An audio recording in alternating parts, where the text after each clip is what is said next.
Hello everyone. சூப்பரான baby corn gravy வந்து இந்த வீடியோவில் எப்படி பண்ணலாம் அப்படின்றத பார்க்க போகிறோம். ஸோ இதுக்கு நாங்கள் பேபி கார்ன் வந்து பார்த்திங்கன்னா கட் பண்ணி கொஞ்சம் எடுத்துக்கிட்டோம். தக்காளி 2 தக்காளி அரைச்சாச்சு.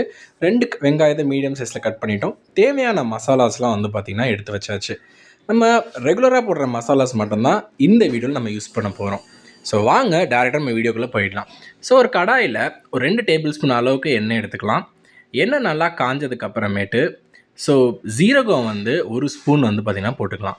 அதுக்கப்புறம் நம்ம கட் பண்ணி வச்சுருந்த வெங்காயத்தை வந்து ஆட் பண்ணிக்கலாம். கூட தேவையான அளவு உப்பும் மஞ்சத்தூளும் போட்டு நல்லா வந்து பார்த்திங்கன்னா வதக்கி விட்டுருங்க.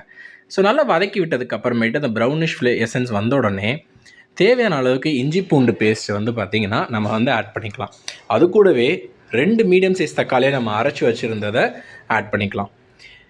தக்காளி நல்லா வந்து பார்த்திங்கன்னா பாயில் ஆகணும். பாயில் ஆகி அதோட ஸ்மெல் வந்து பார்த்திங்கன்னா போகணும். ஸோ அது வரைக்குமே நல்லா வேக விடலாம். தேவையான அளவு மசாலாஸ் நாங்கள் சில்லி பவுடரும் கரம் மசாலா அண்ட் கொஞ்சோண்டு சாம்பார் பொடி வந்து பார்த்திங்க அப்படின்னா இந்த டிஷ்ஷுக்கு வந்து நம்ம ஆட் பண்ணிக்கலாம். ஆட் பண்ணி நல்லா கொதிக்க விடுங்க.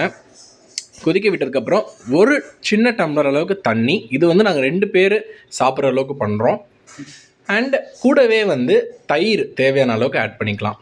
ஆட் பண்ணி நல்லா மிக்ஸ் பண்ணி விட்டதுக்கப்புறமேட்டு நம்ம ஆல்ரெடி கட் பண்ணி பாயில் பண்ணி வச்சுருந்த கார்னை வந்து பார்த்திங்கன்னா ஆட் பண்ணிடலாம். சூப்பரான பேபி கார்ன் கிரேவி இது மூலமாக ரெடி ஆகிடும். ஸோ இந்த மாதிரி வீடியோஸ் பார்க்கணுன்னா தொடர்ந்து நம்மளோட சேனலை சப்ஸ்கிரைப் பண்ணுங்கள்.